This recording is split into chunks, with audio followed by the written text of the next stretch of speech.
মায়ের পেট থেকে সহজে বের করার রাস্তা আমি খুলে দিয়েছি। একদিন আমি আল্লাহ তোমাকে মৃত্যু দিয়েছি। আল্লাহ বলেন ওই কবরে বান্দা আমি পৌঁছাইছি, ওই কবর থেকে একদিন আমি হাসরের ময়দানে উঠিয়ে নিয়ে আসবো। বালা কাদিরিনা আলা আন নুসাওয়িয়া বানানা।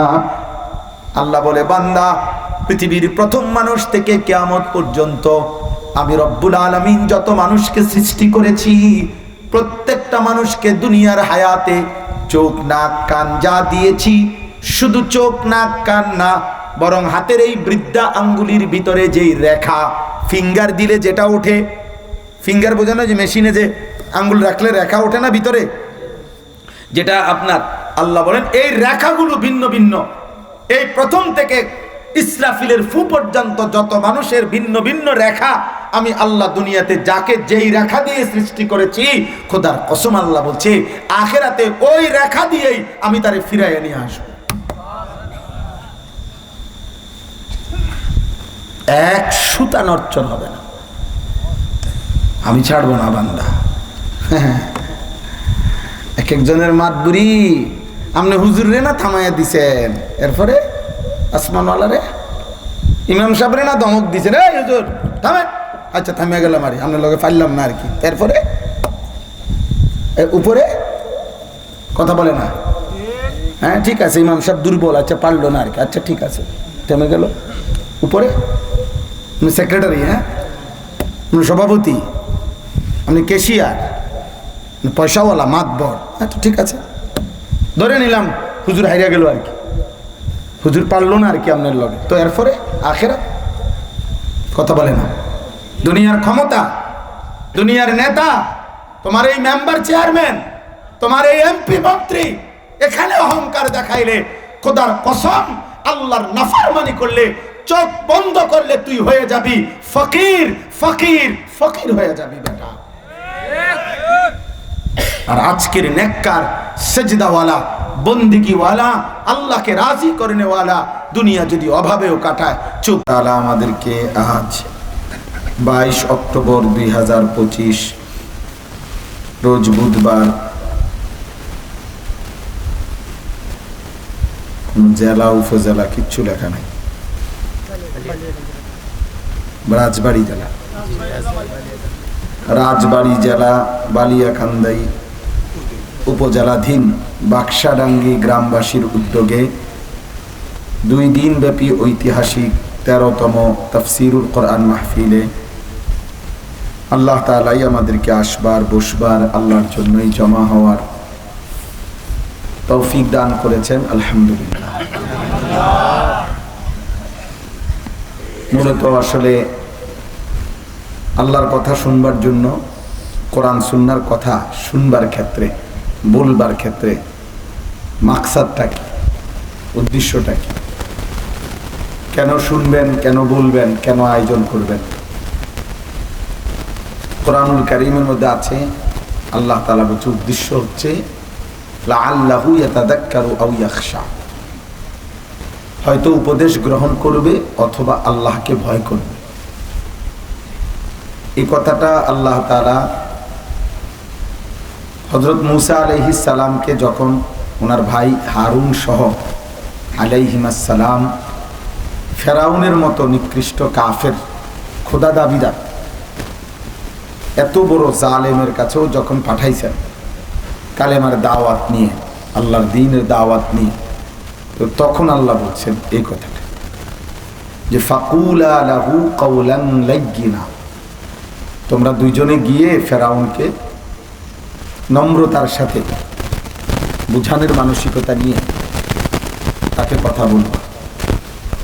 কেন? লাআল্লাহু ইয়াতাযাক্কারু আও ইয়াখশা, যেন ফেরাউনের মতো বেঈমানও উপদেশ গ্রহণ করতে পারে অথবা আল্লাহকে ভয় করতে পারে। তাহলে কি বোঝা গেল? আল্লাহর কথা বলার, দ্বীনের দাওয়াত দেওয়ার মাকসাদ যেন উপদেশ গ্রহণ করে, যেন আল্লাহকে ভয় করে। কোরআনুল কারীমের মধ্যে আছে আল্লাহ তাআলা বলেন ইয়াইযুকুম লাআল্লাকুম তাযাক্কারুন। সূরা নাহলের মধ্যে আছে। আল্লাহ বলেন আমি আল্লাহ তোমাদেরকে ওয়াজ করছি কেন? লাআল্লাকুম তাযাক্কারুন, যেন তোমরা উপদেশ গ্রহণ করতে পারো। তাহলে খুদ আল্লাহ তাআলা উপদেশ গ্রহণ ওয়াজ করছেন যেন আমরা উপদেশ গ্রহণ করতে পারি। কোরআনুল কারীমের মধ্যে আল্লাহ তাআলা কোরআনের ব্যাপারে সেটাও বলছেন যে কোরআন নাজিল করার মাকসাদ, কোরআনের পরিচয় দিতে গিয়ে আল্লাহ তাআলা এটা বলছেন, এটা মাউইজা, এটা মানুষের জন্য নসিহত, উপদেশ বাণী। এটা হুদাল লিন-নাস, এটা মানুষের জন্য হেদায়েত, চলার পথের দিক নির্দেশনা। এটা বাসায়ের, অন্তর্দৃষ্টি সম্পন্ন সুগভীর জ্ঞানের বাণী। এটা নূর, আলো। এটা রাহমা, রহমত। এটা বুশরা, সুসংবাদ। এটা শিফা, মানুষের জন্য দৈহিক, মানসিক, আর্থিক সব রোগের শিফা, আরোগ্য। এরকম বহুভাবে আল্লাহ তাআলা উল্লেখ করছেন যে কোরআন কেন, কি এর পরিচয়। আল্লাহ তাআলা বলছেন আল্লাহু নাজ্জালা আহসানাল হাদিস, আল্লাহ নাজিল করেছেন কথার মধ্যে সবচেয়ে সুন্দর কথা কোরআন। কিতাবান, বিষয়ের পরিপূর্ণ বর্ণনা। কিতাব বলা হয় ওই গ্রন্থকে যাতে আলোচ্য বিষয়ের সকল বিষয় পূর্ণাঙ্গ আলোচনা হয়, মানে যেটা কথা বলতে চায় সেই বিষয়ের পূর্ণাঙ্গ আলোচনা যে গ্রন্থে থাকে, আরবিতে ওটারে কিতাব বলে। আর যদি সংক্ষিপ্ত খণ্ডিত কথা থাকে সেটারে বলে রিসালা। কোরআনকে আল্লাহ বলছে এটা কিতাব। তাহলে হেদায়েত বলতে যা বুঝায়, উপদেশ বলতে যা বুঝায়, চলার পথের নির্দেশনা বলতে যা বুঝায়, তা পূর্ণাঙ্গ কোরআনে আছে। কোরআনে আছে মুতাশাবিহান, আল্লাহ তাআলা বলছেন একটি আরেকটি কথা একটা আরেকটার সাথে চমৎকার ভাবে মিল, সামঞ্জস্যপূর্ণ। আউলা জাউলা কথা নাই, এলোমেলো না, কথার কোনো আগামাথা নাই। কিরে বেটা গত সপ্তাহে কি কইলি, আজকে কি কও। মানুষ এরকম বলে না যে কিরে বেটা তোদের কথারই কোনো মিল নেই। না, আল্লাহ বলছে আমার কোরআন প্রত্যেক কথায় পূর্বাপর চমৎকার মিল আছে। মাসানি, প্রতি কথা প্রতি আয়াত বারবার পড়া হয়। তাকশাইরু মিনহু জুলুদুল্লাযীনা ইয়াখশাউনা রাব্বাহুম।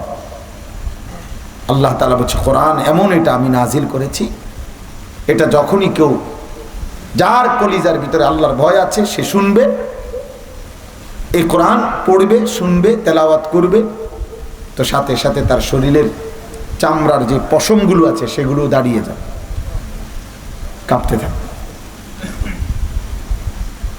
এই জন্য দোস্ত এটা একটা জরুরি বিষয়। আমি এটা বলছি জন্য যে যদি মনোযোগ, আন্তরিকতা না হয়, কিছু গ্রহণ করার কোনো মানসিকতা না হয়, কলিজার মধ্যে যদি এক বিন্দু নড়াচড়া না হয়, বিবেকের কোনো যদি অনুভূতি না জাগে, ফিকির না আসে, কোনো ভাবনাই যদি অন্তরে উদয় না হয় আল্লাহর কথা শুনবার পরে, তো আমি কি শুনলাম। তো আজ শুই না বাইরে আবার ঠিক আগের মতো বিড়ি ধরাইতে ধরাইতে, খাইতে খাইতে আবার বাড়ি যেতেছে। তাহলে আপনি কি শুনলেন এতক্ষণ? ও আজ শুই নাই, বাইর হইয়া রাস্তার পাশেই পেশাব করতে বসে গেছে, তো টয়লেট পেপার কই, পানি কই, কয় না হুজুর মনে কিছু নেই, এটা আমার পুরান খাচ্ছে, আমি আগেও মনে ছিলাম। তাইলে আপনি কি শুনলেন? কি শুনলেন? গতকালকেও আপনি ফজরের নামাজ পড়তেন না, আজকেও না, তো লাভ হইল কি?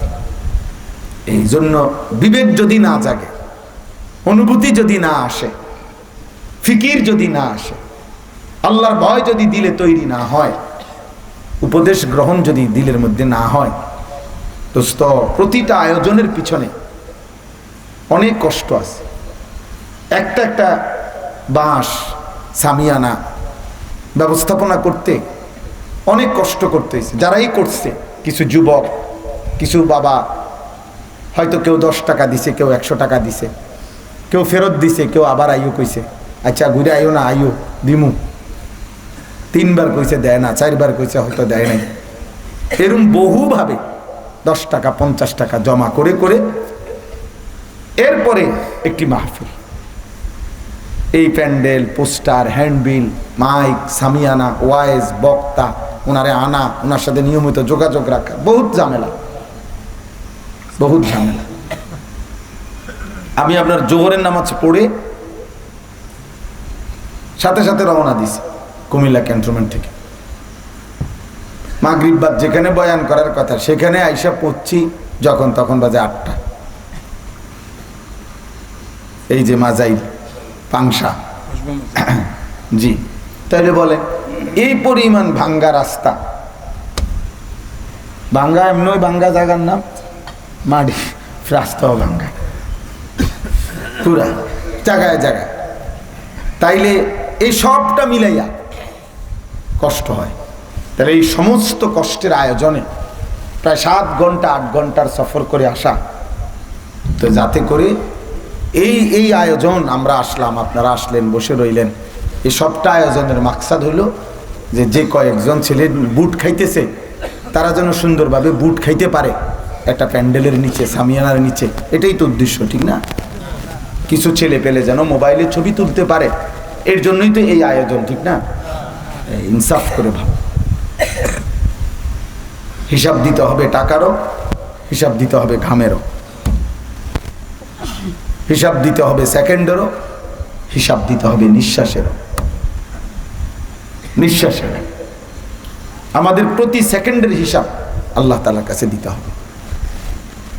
ওই ছেলে, এই অপদার্থ কোথাকার, এই বেটা টুপিওয়ালা, বলছি না, নিষেধ করছি না মোবাইলে করতে, এখন এমনি মাথা ঠুকে দিয়েছ, এখন শরম পাইলানি? এই মূল মাকসাদ হলো এটা। আমার মোবাইল হাতে ধরে রাখলে এটাই বলতে চাইছিলাম, আল্লাহর কথা শুনবার, বলবার যে মূল মাকসাদ, উপদেশ গ্রহণ করা, আল্লাহকে ভয় করা, নসিহত গ্রহণ করা, এটা মোবাইল হাতে ধরে রাখলে হয় না। এটা আমার তাজরিবা, আমার অভিজ্ঞতা। আরবিতে বলে সালিল মুজাররাব ওয়ালা তাসআলিল হাকিম।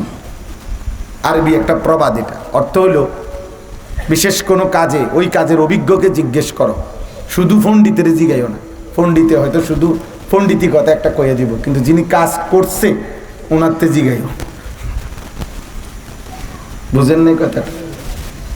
তাইলে এটা আমাদের অভিজ্ঞতা। আমরাও এই ময়দানে আজকে প্রায় 21 বছর, আলহামদুলিল্লাহ।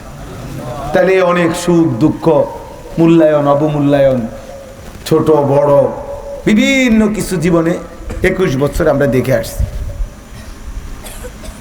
এরপরে এই জন্য বলতেছি, এই জন্য আমি কঠোরভাবে শুরুতে বললাম, আল্লাহর কথার প্রতি যদি কেউ আন্তরিক না হয় তার হৃদয় নড়ে না।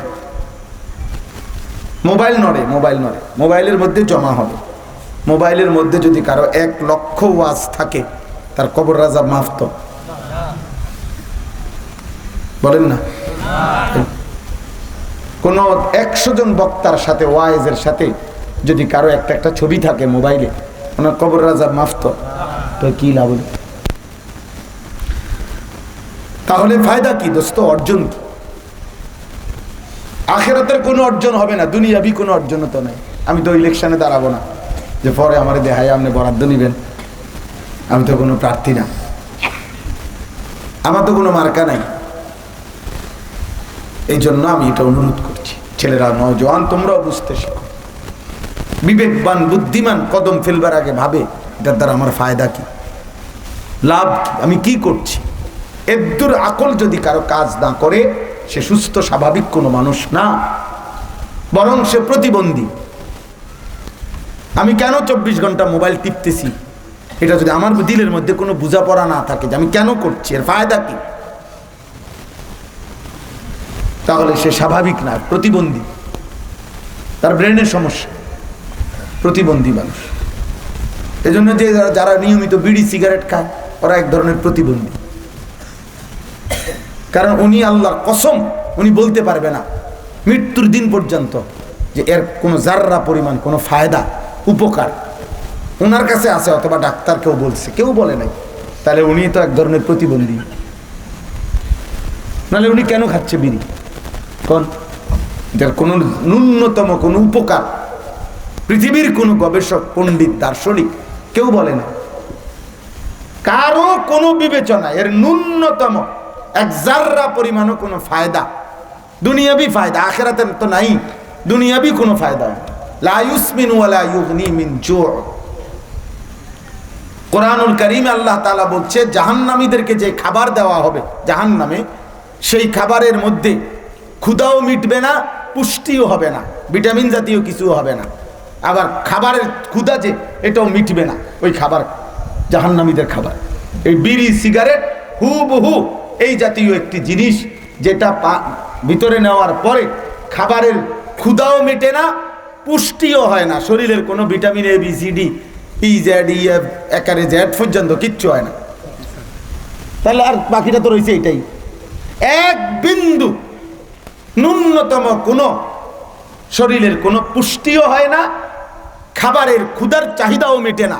এজন্য নিশ্চিত মনে রাখবেন, কথার প্রসঙ্গে বললাম, বিড়ি, সিগারেট জাহান্নামীদের খাবার, জাহান্নামীদের খাবার, জাহান্নামীদের খাবার।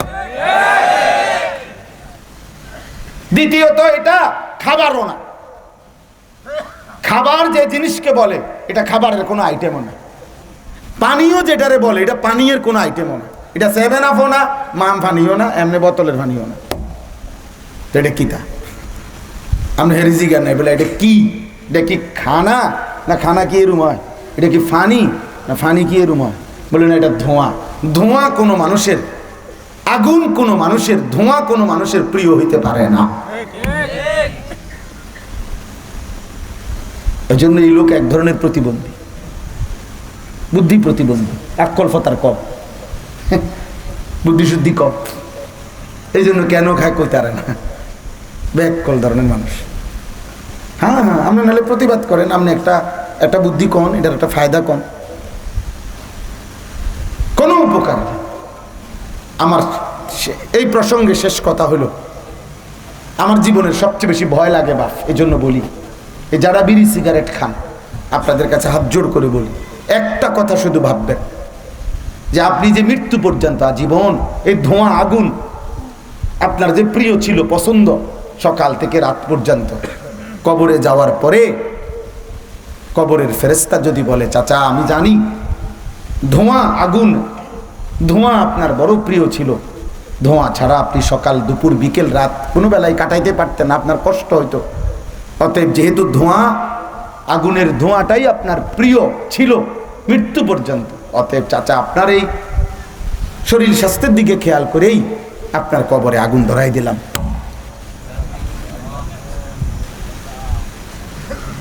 যেহেতু ধোঁয়া ছাড়া আপনার ভাল লাগবে না, এই জন্য আপনার কবরেও আগুনের ধোঁয়া দিয়ে দিলাম, জ্বলতে থাকুক, আপনি পুড়তে থাকেন আর ধোঁয়া নিতে থাকেন। জি, তখন কি হবে? হ্যাঁ, উনি খাওয়ার তালে থাকুক, ঠিক কি হবে ওনার তখন?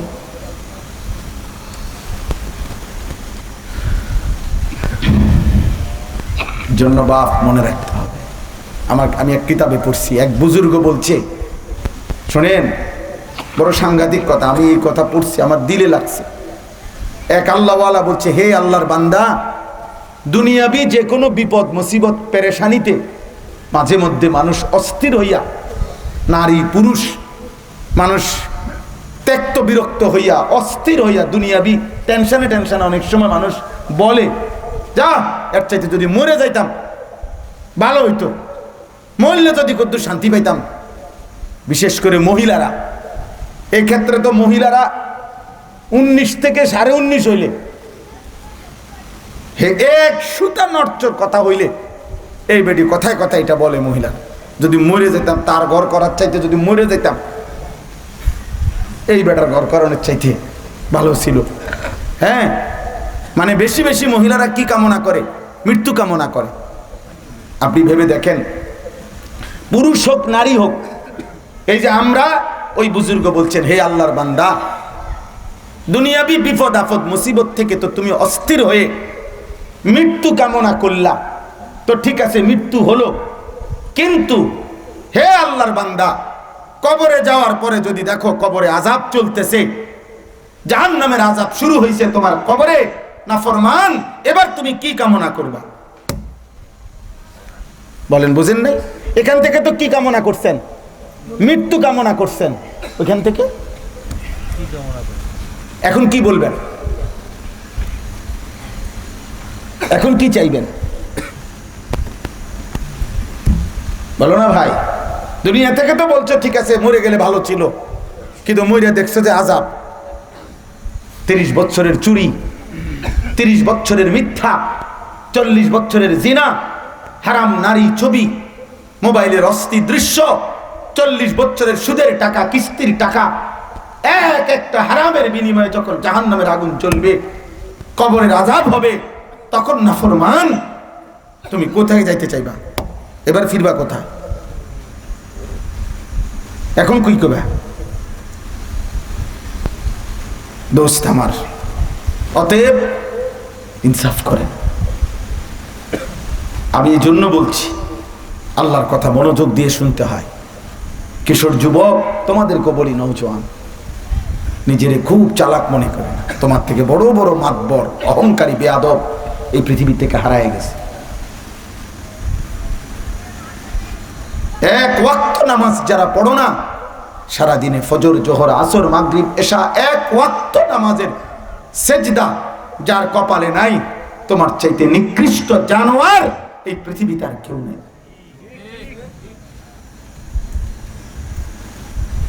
এই পৃথিবীর সবচেয়ে নিকৃষ্ট বেয়াদব, চূড়ান্ত বেয়াদব, চূড়ান্ত অসভ্য, হাইওয়ান, চতুষ্পদ জন্তুর চাইতে নিকৃষ্ট এক প্রাণী ওই প্রাণী যে প্রাণী মালিককে সেজদা দেয় না।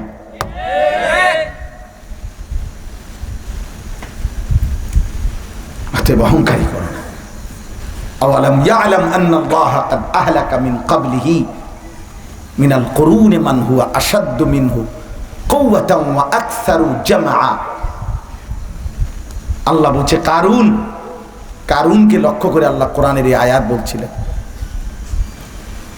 কারুনকে হযরত মূসা আলাইহিস সালাম বলছে, হে কারুন, আল্লাহর দেওয়া সম্পদ থেকে যাকাত দাও।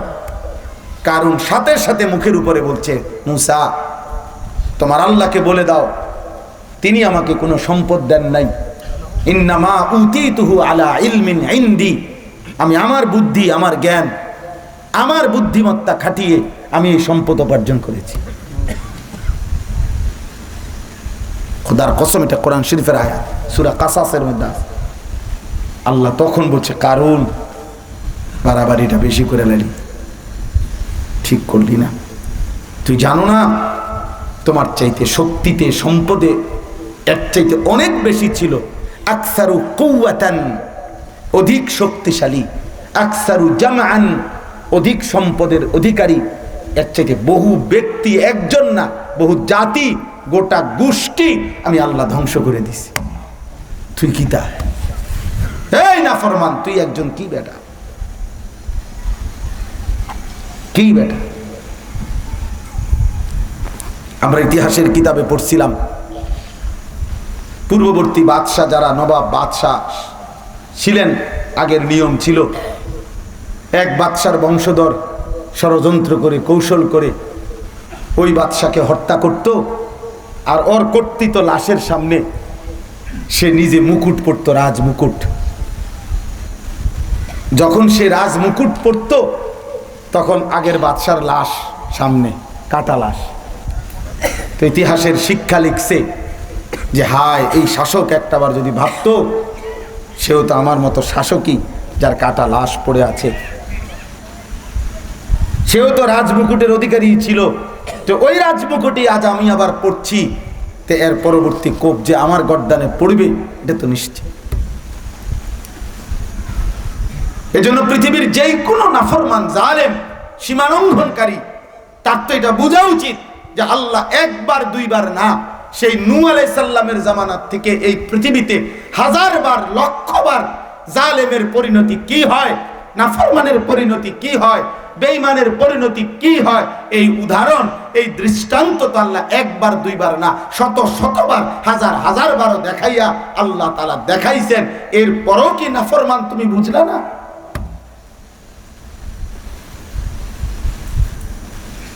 আল্লাহ তাআলা সেই নূহ নবীর জাতি থেকে অবাধ্য জাতিদের ঘটনা, অবাধ্য ব্যক্তিদের ঘটনা, সীমালঙ্ঘনকারী নাফরমানদের ঘটনা এই কোরআনে উল্লেখ করে নাই?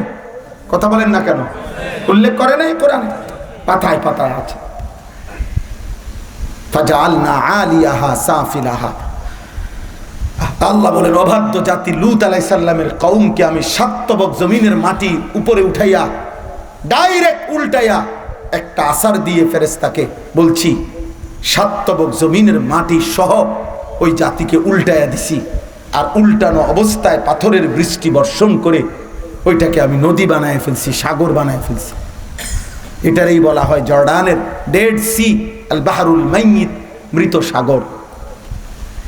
সেই লূত আলাইহিস সালাম আজ থেকে হাজার হাজার বছর আগে যেই জায়গাটা আল্লাহ তাআলা আযাব দিয়ে ধ্বংস করে সাগর পানি বানায় ফেলছে, ওই জাতিকে ধ্বংস করে আজকের এই দিন পর্যন্ত ওই সাগরের পারে ভিতরে কোনো উদ্ভিদ, কোনো গাছ, কোনো তরু লতা বাঁচে না, ঠিক না? এই জন্য এটারে মৃত সাগর বলে, যেখানে সব মরে যায়, কিছুই টিকে না এখানে। দোস্ত, তো এই জন্য ভাই রাত গভীরে বললাম, অনুরোধ করছি, কষ্ট করেই বসছেন, আরো একটু বসেন। আমি মৌলানারে বলতেছিলাম যে রাত হয়েছে, কোনো রাত হয়েছে না, এমন রাত যদি আরো 2 ঘন্টা আল্লাহর জন্য যায় কোনো সমস্যা নাই। মালিকের কথা শুনতে যদি আরো 1 ঘন্টা যায় কিচ্ছু হবে না, কিচ্ছু হবে না। আরেকবার হয়তো এমন রাত আর মিলবে না, ঘুম মিলবেই, ভাত তরকারি মিলবে, ভাত তরকারি মিলেই যাবে। আমার শায়েখ আল্লামা মুফতি মুশতাকুন নবী কাসিমি হুজুরকে আমি উমরার সফরে, হজ্জের সফরে আল্লাহর ঘরে, হুজুরে আমারে বলছিলেন একদিন যে মাওলানা 3 তালা দিয়ে তাওয়াফ করবেন আল্লাহর ঘরের তাওয়াফ। মানে বর্তমানে নিয়ম হলো একবারে 6 তালা পর্যন্ত, 7 তালা পর্যন্ত দূরে দূরে এগুলো ঘুরায় ঘুরায় দিছে কাবা ঘরের চারদিকে তাওয়াফের জন্য, মানুষ বেশি যে সহজের জন্য। কিন্তু বিষয়টা হলো নিচে যখন আল্লাহর ঘরে চারদিকে তাওয়াফ করতে সময় লাগে 20 থেকে 22 মিনিট, আর ওই উপরে 3 তালায় ঘুরে ঘুরে তাওয়াফ করতে, এটা তো একটু দূরে, তখন প্রায় 1 ঘন্টা 15-20 মিনিট লাগে, 1 ঘন্টা সময় লাগে গড়ে এক তাওয়াফ শেষ করতে, মানে 7 চক্কর। তো আমার একদিন হুজুরে বলল, তা আমি নিচে তো তাওয়াফ আগে করতাম, তো ওইখানেও একদিন করছি, করে দেখছি যে 1 ঘন্টা সময় লাগছে। তো আবার 2-3 দিন পরে হুজুর আমারে বলতেছে, মাওলানা তাওয়াফ করছেন আজকে? আমি জি। কখন আন দিয়া? বললাম নিচে। আপনারা বললাম 3 তালায় তাওয়াফ করতেন, আস্তে আস্তে তাওয়াফ করতেন। আমি বলছি হুজুর ওই 3 তালায় তাওয়াফের সময় বেশি লাগে, নিচে কম লাগে টাইম, এই কথাটা শুধু বলছি। হযরত বলছেন, মাওলানা সময় কি আপনার আব্বার? আল্লাহর ঘরের সামনে। সময় আপনার বাপের? আমি বলছি না, সময় আল্লাহর। তখন হযরত বলছেন, তো তাহলে যার দেওয়া সময় তার জন্য একটু বেশি ব্যয় হইলে আপত্তি কিসের? কথা বুঝেন না? তাহলে আপনি 4 রাকাত নামাজ পড়তে এরকম তাড়াহুড়া করেন কেন? সময় নাই, সময় আপনার বাপের। সময় নাই মানে আপনি জুমার নামাজ পড়তে এত তাড়াহুড়া করেন কেন? 1:40-এর ভিতরে মসজিদ থেকে বাইর হইতে হবে, এটা আপনারে কে বলছে? হ্যাঁ, 1:50-এর ভিতরে আপনারে মসজিদ থেকে বের হয়ে যাইতে হবে, এটা কে বলছে আপনারে? 4 রাকাত সুন্নত যদি ফরজের পরে জুমার দিন এটার কোনো দরকারই না থাকে, তাহলে আহম্মক মুসলমান তো ইমাম সাহেব কেন পড়ে? বেওকুফ নাকি? সামনের কাতারের মুসল্লিগুলো 4 রাকাত সুন্নত কেন পড়ে? ওরা বোকা, আর আপনি সালাক। আপনি ভাত খাওয়াই না, যাইয়া ভাতের থালা লইয়া বইবেন, আপনি সালাক, আর এরা বেকুব, এই জন্য এরা 4 রাকাত পড়ে নাকি? বলেন না কেন? জুমার নামাজ শুধু 2 রাকাত, কথা বলে না? জুমার নামাজ শুধু 2 রাকাত, তো ফরজে না 2 রাকাত। আফসোসের বিষয়, আফসোসের বিষয়, আফসোসের বিষয়। আল্লাহর নবী সাল্লাল্লাহু আলাইহি ওয়াসাল্লাম বলছেন, আল মুমিনু ফিল মসজিদ কাসসামাকি ফিল মা। পানির মধ্যে মাছ যেমন আরামে, মসজিদের মধ্যে মুমিন তেমন আরামে। আল্লাহর নবী বলেন, আল মুনাফিকু ফিল মসজিদ কাত্তাইরে ফিল কাফাস। খাঁচার মধ্যে পাখি যেমন, মসজিদের মধ্যে মুনাফিক তেমন। আরে ঠিক কি? এটা হাদিসের অর্থই এটা। আপনি ঠিক কি? তা আপনি ঠিকের লেগে বসে রয়েছেন, এটাই তো হাদিসের অর্থ। আপনি ঠিক না করলে তো এটাই ঠিক, এটাই তো অর্থ। মানে মসজিদের মধ্যে খাঁচার মধ্যে পাখি যেমন ছটফট করে, আল্লাহর নবী হচ্ছে মুমিন নয়, বরং সে মুনাফিক যে মসজিদে ছটফট করে, ছটফট করে। এজন্য দোস্ত, আমি অনুরোধ করছি, এক বয়ান দিয়া, এক ওয়াজ দিয়া পুরা 23 বছরের ইসলাম শেষ করা সম্ভব না, কোরআন শেষ করা সম্ভব না। কিন্তু এই অনুভূতি বলতে চাই। প্রথম কথা এটা, আজকে রাত হয়েছে, কিন্তু সব সময় মনে রাখবেন আল্লাহর কথা। কিশোর ভাই, যুবক ভাই, নওজোয়ান, বয়স্ক বাবা, শতভাগ মনোযোগ দিয়ে শুনবেন। আপনাদের বয়স্কদেরকে বলি, বয়স্ক চাচা যারা আছে, আপনাদের একটা বদভ্যাস হলো মসজিদে জুম্মার বয়ান আপনারা মনোযোগ দিয়ে শুনেন। অনেক লোক আপনাদের অনেকের বদভ্যাস এটা, এই ঘাড় নিচের দিকে ফালাইয়া বসে বসে জিমা এরকম করে, বড়শি দিয়া মাছ ধরে। বড়শি দিয়া কি ধরে? মাছ ধরে। এই মস্কারি করে আর কি। অর্থাৎ অর্থ হইলো, হুজুর এটি কি কর না কর, এটি কি আর আমগো বিষয় নেই, আমার বিষয় হলো বন, বিড়ি, চা, আপেল, মালটা, দুগা ভাত খাইয়া কোন রকম চিত্রিয়ে হইয়া থাম, আর কি তা, আর কি। আস্তাগফিরুল্লাহ। এই জন্য এটা মনে রাখবেন, ওলামায়ে কেরামের নিজ নিজ মহল্লার আলেম, মসজিদের ইমাম, সকলের কথা শতভাগ মনোযোগ দিয়ে শুনবেন। বলেন ইনশাআল্লাহ। বলেন আজকে নিয়ত করেন, বলেন ইনশাআল্লাহ। দিল থেকে শুনবেন, দিল থেকে মহব্বত করে চোখের দিকে তাকায় শুনবেন। ইনশাআল্লাহ জিন্দেগি বদলাবে, জীবন বদলাবে। আমি বললাম রে ভাই, শুধুমাত্র শব্দের ফুলঝুরি না, বরং চোখের নজরে, চোখের দৃষ্টিতে ওলামায়ে কেরাম, আল্লাহওয়ালা, আল্লাহর নেক বান্দাদের চোখের নিদৃষ্টি, উনাদের সামনে আসা যাওয়া, এই নজরের বরকতে আল্লাহর কসম, বুজুর্গানে দ্বীন বলছে, যুগ যুগ ধরে মানুষের জিন্দেগির সবচেয়ে কার্যকর পরিবর্তন হয়েছে আল্লাহওয়ালা, হক্কানি, রব্বানি, মুত্তাকি নেক বান্দাদের নজরের বরকতে। दीन होता है बुजुर्गों की नजर से पैदा, अल्लाह वाला नजरेर बरकते, नजरेर बरकते, फेसबुके ना, यूट्यूबे ना, कोनो आहलुल्लाहर चोखेर बरकते, এই আসা যাওয়ার বরকতে, ওনার দৃষ্টির বরকতে জীবন বদলাইছে। এজন্য আল্লামা ইকবাল বলছিলেন, হে নবী মুহাম্মদ সাল্লাল্লাহু আলাইহি সাল্লাম, আপনি কেমন দৃষ্টি দিলেন আপনার সাহাবাদের প্রতি, যারা ছিল পথ হারা, যারা নিজেই আল্লাহ চিনত না, আখিরাত চিনত না, বন্দেগী চিনত না। আপনার নজরের বরকতে আজ তারা হাজারো লাখো মানুষকে পথ দেখায়। জু না थे खुद राह पर औरों के हादी बन गए, क्या नजर थी जिसने मर्दू को मसीहा कर दिया। हाय नबी, কি চোখের দৃষ্টি দিলেন যারা ছিল পথ হারা, যারা নিজেই আল্লাহ চিনত না, আখিরাত চিনত না, সেজদা চিনত না, আজ তারা লাখো মানুষকে পথ দেখায়।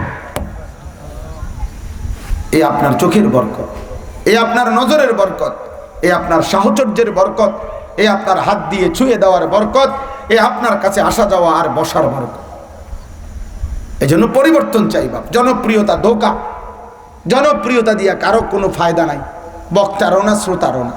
আমারে যদি 1 কোটি মানুষ চিনে, আমার কবর আযাব মাফ তো আমি রেখে কি করব? আমি বলেন, জনপ্রিয়তা দিয়ে আমি কি করব? আমারে যদি 10 কোটি মানুষ চিনে, তো আপনাদের কবর আযাব মাফ তো আপনাকে কি লাভ? আমারে চিনলে আপনার লাভ কি? আমার কি লাভ, আপনার কি লাভ? অতএব জনপ্রিয়তা দিয়ে কারো কোনো লাভ নাই, বরং ঈমান আমলের ভিত্তিতে আমাদের উভয়ের লাভ।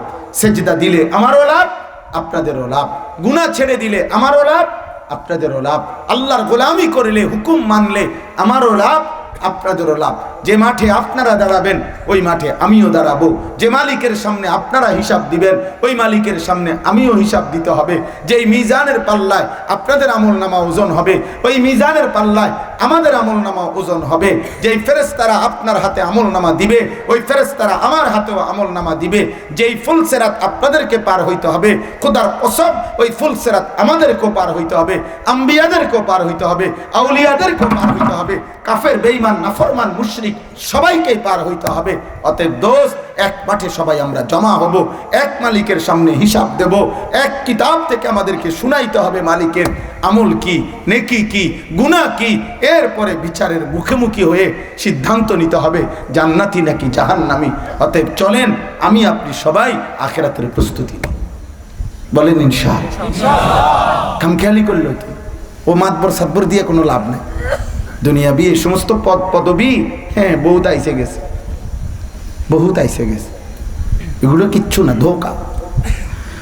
দুনিয়া পুরাটাই ধোকা, তাহলে দুনিয়ার সব কিছুই ধোকা। এখানের হাসিও ধোকা, এখানের কান্নাও ধোকা।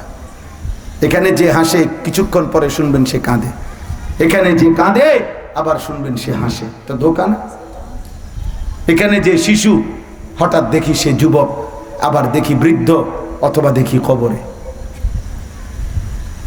হ্যাঁ, এখানে যে সুস্থ আবার দেখি সে অসুস্থ, এখানে যে অহংকার করছে আবার দেখি ভ্যা ভ্যা করে কাঁদতেছে। এরই না জীবন? কথা বলেন না? ওমাল হায়াতুদ দুনিয়া ইল্লা মাতাউল গুরুর। রব্বুল আলামিন বলে, বান্দা মনে রেখো দুনিয়ার জীবন শুধুই ধোঁকা। মাতাউল গুরুর, শুধুই ধোঁকা, শুধুই ধোঁকা। ওমা হাদিহিল হায়াতুদ দুনিয়া ইল্লা লাহবু ওয়া লাইব। আল্লাহ বলেন, বান্দা দুনিয়ার জীবন আর কিছুই নয়, শুধুই তামাশা, শুধুই খেলাধুলা। আল্লাহ বলে, কায়নাত আমি সৃষ্টি করেছি, আমি তো জানি বান্দা আমি কি বানিয়েছি, আসল বানাইছি না খেলনা বানাইছি। কোম্পানি জানে না, কথা বলে না? কোম্পানি বানানেওয়ালা, উৎপাদনকারী কোম্পানি যদি বলে এটা খেলনা, আপনি বুঝি বলবেন এটা আসল, কথা বলে না? আল্লাহ বলেন, ওমা হাদিহিল হায়াতুদ দুনিয়া ইল্লা লাহবু ওয়া লাইব। আমি আল্লাহই বলছি রে বান্দা, দুনিয়া শুধুই তামাশা, শুধুই খেলাধুলা। ওয়া ইন্নাদ দারাল আখিরাতা লাহিয়াল হায়াওয়ান। আল্লাহ বলেন, আখিরাতের ঘর জান্নাত, সেটাই কেবল জীবন, বেঁচে থাকা, সার্থকতা, এটাই জীবন। লাউ কানু ইয়ালামুন। হায় আল্লাহ বলেন, আমার বান্দারা যদি বুঝতো এই কথাটা কত না ভালো হতো।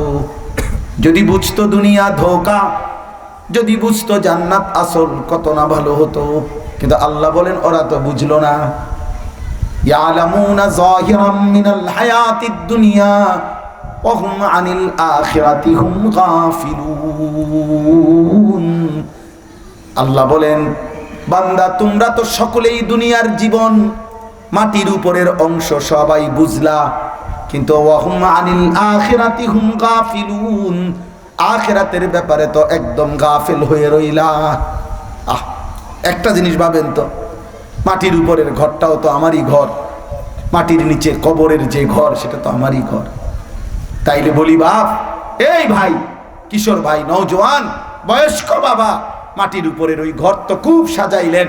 ওই ঘরে তো এখন মাশাআল্লাহ অনেক ফার্নিচার, খাট আছে, সোফা আছে, ডাইনিং টেবিল আছে, আলমারি আছে, কত আলমারি, কত গহনা, কত টাইলস, কত কিছু আছে।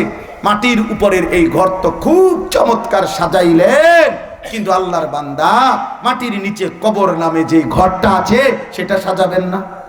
ওটা তো আপনারই ঘর। ওই ঘর কে সাজাবে?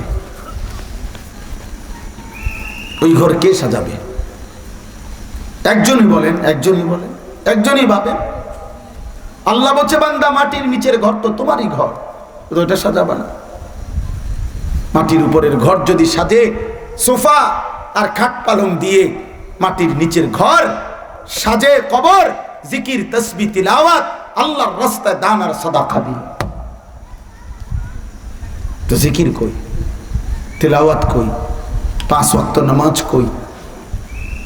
খোদার 365 দিনে এই কিশোর যুবক নওজোয়ান আল্লাহর সাক্ষী রেখে বলো বাপ, একটা ছেলে বলো, খোদার 365 দিন এক বছরে কোনো দিন ফজরের নামাজ পড়লা না? একদিনও না। এই না ফরমান, তুমি মানুষের বাচ্চা?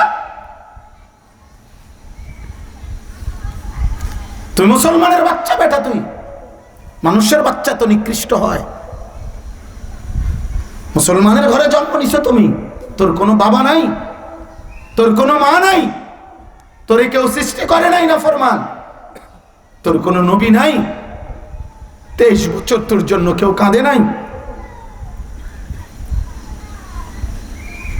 হ্যাঁ, 365 দিনে একদিনও ফজরের নামাজ পড়বে না? হায় হায় হায় হায় বাপ, এই বাপ, আপনারা যারা এমন সন্তানের বাপ, আপনি কিসের বাপ? আপনি কবরে কি বলবেন?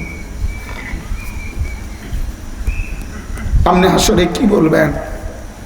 অকুল্লুকুম মাসউলুন আন রাইয়াতিহি। নবীজি বলছে, উম্মত, তোমাদের যার অধীনে যতজন অধীনস্থদের ঈমান আমল আখিরাতের ব্যাপারে, তাদের হালাল হারাম ইবাদত বন্দিগির ব্যাপারে খোদার কসম নবী বলছে তোমাদেরকে জিজ্ঞেস করা হবে, তোমরা জবাব দিতে হবে। হ্যাঁ, একজন পুরুষ তার জীবনের 3টা মূল অংশ, সংক্ষেপ কথা হলো, 1 নম্বর হলো আমি আনিস, আমি একজন ব্যক্তি। এই আমার জীবনের প্রথম অংশ হলো আমি আনিস, আমি ব্যক্তি। এই হিসাবে আমার দায়িত্ব নিজের ঈমান আমল আখিরাত এটা হেফাজত করা। পৃথিবীর কেউ যদি আমার সাথে না থাকে, তারপরও আমি নিজের ঈমান আমল আখিরাত ইবাদত বন্দিগি আমাকে করতেই হবে, নাকি? কথা বলে না? 2, আমি একজন অভিভাবক।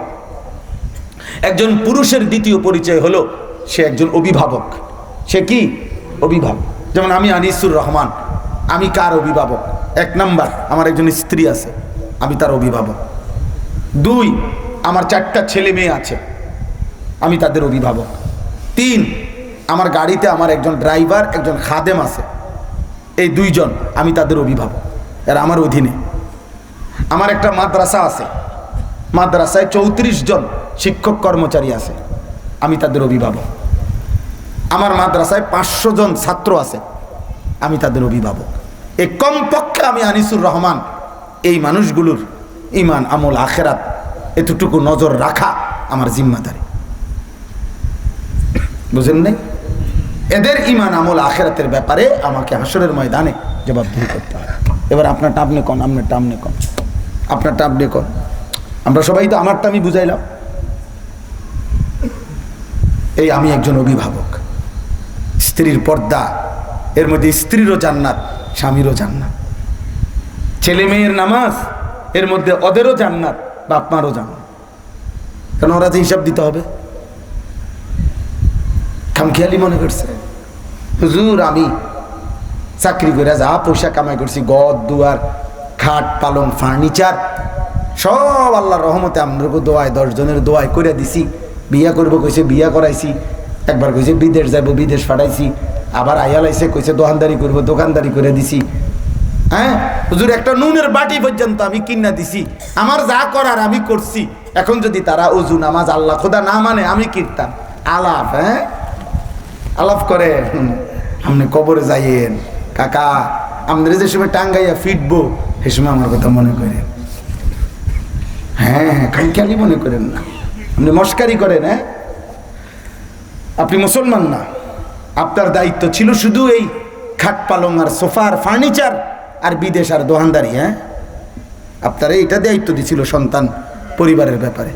কোরআনুল কারীম বলছে ওয়া'মুর আহলাকা বিস-সালাহ, পরিবারের সদস্যদেরকে, হে পুরুষ, হে অভিভাবক, নামাজের আদেশ করো। ওয়া'মুর,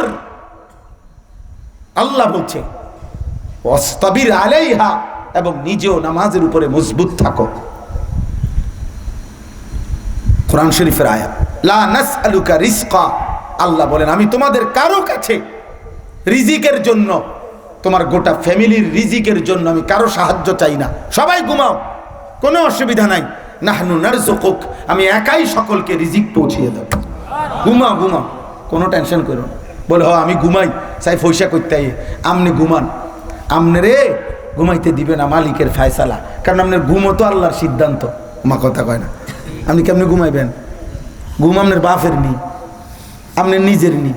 তাহলে আপনার জন্য যদি পরিশ্রম আল্লাহর তকদিরে লেখা থাকে, আপনি করতেন না, মানে আপনার 14 গোষ্ঠী করতে হবে। এই জন্য আপনি তো এটা, এই কথাটা খুব সূক্ষ্ম বুঝবেন। অর্থাৎ আপনি যদি বলেন যে চাই আমি বইয়ে থাই, চাই করতে টাকা না, আপনি বইতে তো পারতেন না। বসে থাকাটাও তো আপনার জন্য আল্লাহর তাকদিরে থাকতে হবে। মানুষের এক জাররা নড়া চড়া কার ফয়সালা? তো তাহলে আমরা বইয়ে থাকবে কেমনি? এ শুয়ে থাকবে কিভাবে? তার তাকদির তো তাকে কি করতে দিবে না, শুইতে দিবে না। এজন্য যার জন্য আল্লাহ উপার্জন করবে এটা ফয়সালা রাখছে, সে উপার্জন করতেই হবে। যাকে আল্লাহ উপার্জন করাবে না সে তো পঙ্গু, প্যারালাইজড, বিকলাঙ্গ, অন্ধ, বোবা, বধির, তারে ফেলে রাখছেন আল্লাহ। কথা বলেন না কেন? অতএব প্রত্যেকের জন্য তো সিদ্ধান্ত বরাদ্দ করা। অতএব আমরা অভিভাবক, আমাদের এটা জিম্মাদারি। 3 নম্বর, একজন পুরুষ আমি, আমার তৃতীয় পরিচয় হলো আমি একজন উপার্জনকারী। কোনো না কোনোভাবে আমি রোজগার করি, নাকি চাকরি হোক, ব্যবসা হোক, ক্ষেত খামার হোক, বিদেশ থাইকা হোক, কোনো না কোনোভাবে আমরা কি করি? পুরুষ মানেই কি করে? উপার্জন করে। আর উপার্জন করা পুরুষের প্রতি আল্লাহর আদেশ। মহিলাদের উপার্জন করা এটা হলো ইউরোপের আদেশ। কথা বুঝছেন না? এটা হলো বেঈমানদের আদেশ, বেঈমানদের প্ররোচনা, এটা হলো মুশরিকদের উৎসাহ। কিন্তু মহান আল্লাহ পাক উপার্জন করতে আদেশ করছেন কাদেরকে? পুরুষকে বলছে ফান্তাশিরু ফিল আরদ ওয়াবতাগু মিন ফাদলিল্লাহ। আল্লাহ বলছে জুমার নামাজ আদায় করে ইমানদার পুরুষগণ আল্লাহর জমিনে ছড়িয়ে পড়ো, রিজিক তালাশ করো, উপার্জন করা। তাহলে আমি একজন উপার্জনকারী। এই উপার্জনকারী হিসাবে আমার দায়িত্ব কি? আমার দায়িত্ব হলো 2 জিনিস। প্রত্যেক উপার্জনকারীর দায়িত্ব 2টা জিনিস খেয়াল রাখা। 1 কাসবে হালাল, 2 আকলে হালাল। অর্থ হইল উপার্জনটা যেন হালাল হয়, খাবারটা যেন হালাল হয়, এটা খেয়াল রাখা। আমি যা রোজগার করছি এটা হালাল না হারাম এটা বুঝে নেওয়া। আমি যা খাচ্ছি এটা হালাল না হারাম এটা বুঝে নেওয়া। খালাস, সুন্দর জীবন, সহজ। আমি ব্যক্তি আনিস, আমার ইমান আমল আখেরাত। আমি যতজনের অভিভাবক অতজনের ইমান আমল আখেরাত। আমি উপার্জন করি যা, ওইটা খেয়াল রাখতে হবে উপার্জন যেন হালাল হয়, খাবার যেন কি হয়, কথা বলেন না, খামখেয়ালি না করে। অতএব আমি এবার শেষ এই আয়াতগুলোর তর্জমা বলেই শেষ করছি। আমি আপনাদের সামনে কোরআনুল কারীমের 4টা আয়াত পড়ছি। 26 নম্বর পারা, লম্বা ব্যাখ্যা লাগবে না, একদম অল্প কথা, ইনশাআল্লাহ আপনি বুঝবেন। 4টা আয়াত, সূরা কাফ, সূরাটার নাম 50 নম্বর সূরা, 26 নম্বর পারা, সূরা কাফের 16, 17, 18, 19 এই 4টা আয়াত পড়ছি। একদম অল্প কথায় বলতেছি।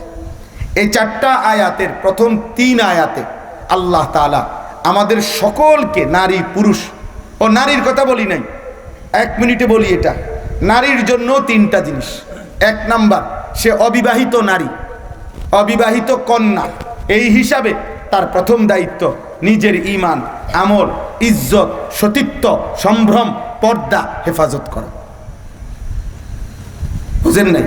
2, সে স্ত্রী, তাহলে তখন তার দায়িত্ব তার স্বামীর সংসার, স্বামীর খেদমত, স্বামীর সংসারের সাথে সম্পৃক্ত যা তার হেফাজত করো।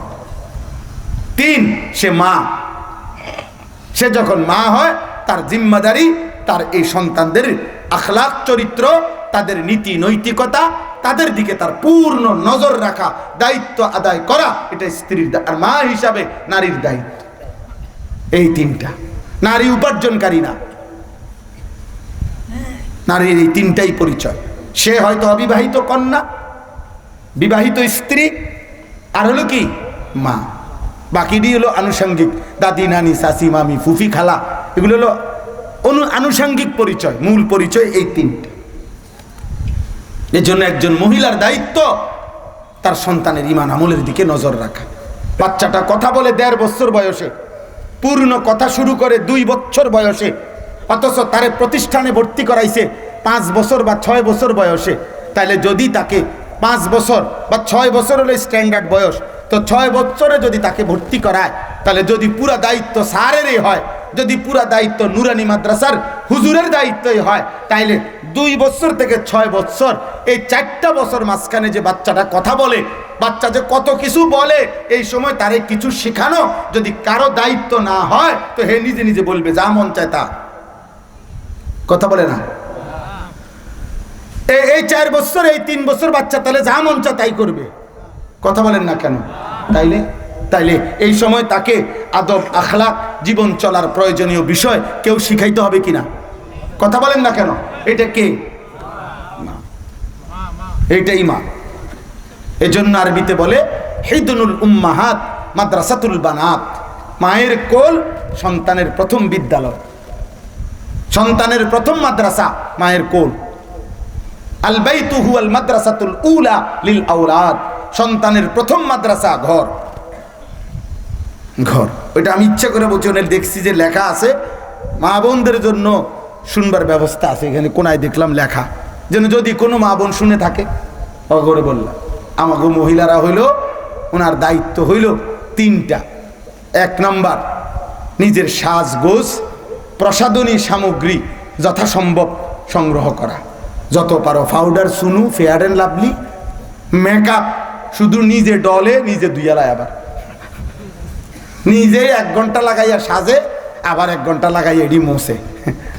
এই একটা মহান কাজে আছে উনি। দ্বিতীয় কাজ হইল ঘরের ফার্নিচার, আসবাবপত্র, এগুলো আপনার সংগ্রহ করা। এই সংগ্রহ করা, এই জায়গাটা একটু শোকেসের শুধু এই কোণাটা খালি, এনে যদি 6টা গ্লাস রাখেন সুন্দর মিল্লা যায়। এই কারণে রাখি, কোনো গ্লাসে দুটির দরকার নাই, শুধু এই গ্যাপটা ফিল আপ করার জন্য 6টা 4 কাপ কিনছি। বুঝছেন না কথাটা? এই জন্য এখানে শুধু এই গ্যাপটা ফুরাইছে, শুধু এর দূরে, আর কিচ্ছু না।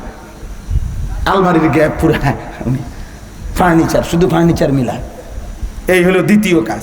আর তৃতীয় কাজ হলো বর্তমানে স্বামীর খেদমতের অংশ হিসাবে নারীদের মূল একটা কাজ হলো স্বামীকে টোটালি অবসর দিয়া ঘরে শোয়াইয়া রাইখা একটা বদনা লোডা 1 কেজি ফাঙ্গাস মাছ 10 টাকার দৈন্য ফাতার জন্য উনি নিজে বাজারে মার্কেটে যায়। আমার স্বামী, আমার শ্রদ্ধেয়, আমার স্বামীর শরীরে একটা রোদ লাগুক, 1 বিন্দু বাতাস লাগুক, বৃষ্টির ফোঁটা পড়ুক, আমি স্ত্রী বাইচা থাকতে স্বামীর এত বড় ক্ষতি কেমনে করে? এই জন্য আপনি স্বামী শুয়ে থাকেন, ঘরে থাকেন, বদনাও আমি চয়েস করমু, লোডাও আমি চয়েস করমু, বালতিও আমি চয়েস করমু। আপনি হলেন এটিএম বুথের, শুধু আপনি যেন টেহারা দিবেন আর বাহিরা বড়ি খরচ করেন। এই হলো এটিএম বুথ।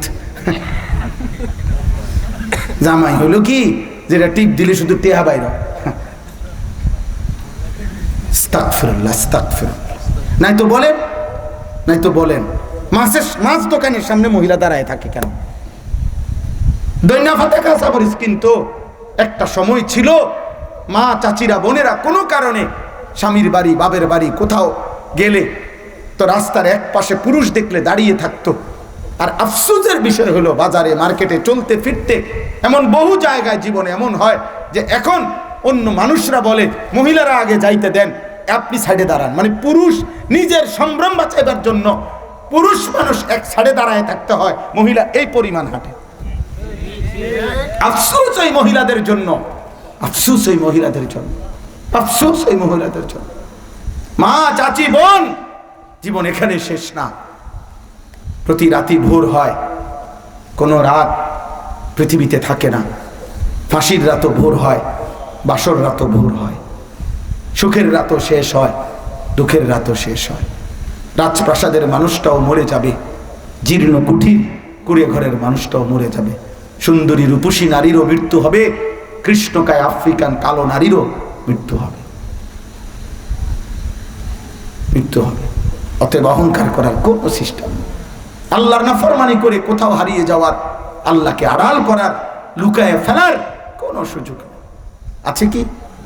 আছে কি?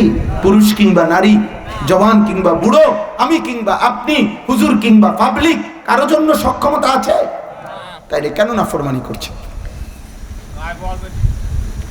আমার কিশোর ভাই, নওজোয়ান, কোন মালিকের আসমানের নিচে নাফরমানি করছো? এবার শুনেন আল্লাহ কি বলে, দেখেন। আল্লাহ তাআলা বলেন, এই 3টা আয়াতে আল্লাহ 5টা কথা বলছে যে বান্দা প্রত্যেকেই এই 5টা কথা সর্বদা মনে রেখো। কয়টা কথা? 5টা কথা। 1 নাম্বার, ওয়ালাকাদ খালাকনাল ইনসান। আল্লাহ বলে সব সময় মনে রেখো বান্দা, আমি তোমাকে সৃষ্টি করেছি। কে? অতএব তুমি এটা কিন্তু মনে রাখো যে আমি তোমাকে সৃষ্টি করেছি, অতএব আমি কিন্তু তোমারে ছাড়বো না। তুই মস্কারি মনে করো না, তুমি আমার লগে তামসা মনে করো না। আমি তোমাকে সৃষ্টি করেছি, আমি ফিরিয়ে নেব, আমি তোমাকে ফিরাই আনবো, তুমি না চাইলেও ফিরিয়ে আনবো। ওয়া ইলাইহি তুরজাউন ওয়া ইলাইহিল মাসির, ইলাইয়াল মাসির সুম্মা তুরাদ্দুন, বহু আয়াত, সুম্মা ইলাইহি তুহশারুন। আল্লাহ বলছে আমার কাছে ফিরতে হবে, ফিরতে হবে, ফিরতে হবে। আমি সৃষ্টি করেছি বান্দা, আমি এত সহজে ছেড়ে দেব না। একটা কুমার, একটা মাটির পাতিল একটা কুমার যে বানায়, সে ওইটা অনর্থক বানায় না। এত বড় সুন্দর নিপুণ সৃষ্টি তুমি আমার। তুমি জানো না বান্দা, তোমাকে সৃষ্টি করার পিছনে শুধু মায়ের পেটে বের করা পর্যন্ত আমাকে 7টা ধাপ পার করতে হয়েছে। আমি তোমাকে মাটি 1 নম্বরে সৃষ্টি করেছি 7 ধাপে। 1 নম্বর মাটি, 2 নম্বর বীর্যের ফোঁটা, 3 নম্বর জমাট রক্ত, 4 নম্বরে গোশতের টুকরা, 5 নম্বরে হাড্ডির খাঁচা, 6 নম্বরে গোশতের আবরণ, চোখ নাক কান দিয়ে শরীর গঠন, 7 নম্বরে রূহ ফুঁকে দিয়ে মায়ের পেট থেকে বের করেছি তোমারে। আমি সেই মালিক, কুন ফায়াকুন, কুন বললেই, হ বললেই যেটা হয়ে যায়। কিন্তু আমি তোমারে হ বলেই করি নাই, আমি তোমারে সৃষ্টি করার পিছনে বানাইতে গিয়ে মায়ের শুধু পেটেই আমি আল্লাহ 9 মাস আমি রব্বুল আলামিন কাউকে না জানিয়ে, কাউকে না ডেকে, অন্ধকারের ভিতরে আমি মালিক নিজের কুদরতি হাতে একটা একটা অঙ্গ আমি লাগাইছি। তুই জানো না বান্দা, তুমি আমার বড় যত্নে গড়া বান্দা। তোমার নাক আমি লাগাইছি, তোমার চোখ আমি লাগাইছি বান্দা, তোমার কানে আমি লাগাইছি। তোমার মাকে জিজ্ঞেস করো যে আমি তোমার মাকে কোনোদিন জিজ্ঞেস করি নাই যে মা তোর ছেলের নাক কোথায় লাগাইতাম, চোখ কোথায় লাগাইতাম? আল্লাহ বলে না বান্দা, আমি করেছি। আমি ওয়ালাকাদ খালাকনাল ইনসান, আমি সৃষ্টি করেছি। লাকাদ খালাকনাল ইনসানা ফি কাবাদ, লাকাদ খালাকনাল ইনসানা ফি আহসানি তাকওয়িম, ইন্না খালাকনাল ইনসানা মিন নুতফাতিন আমশাজ, ওয়ালাকাদ খালাকনাল ইনসানা মিন সুলালাতিন মিন তিন, মিন আইয়ি শাইইন খালাকাহু ফাকাদ্দারা, সুম্মা আস-সাবিলা ইয়াসসারা, সুম্মা আমাতাহু ফাআকবারা, সুম্মা ইযা শাআ আনশারা।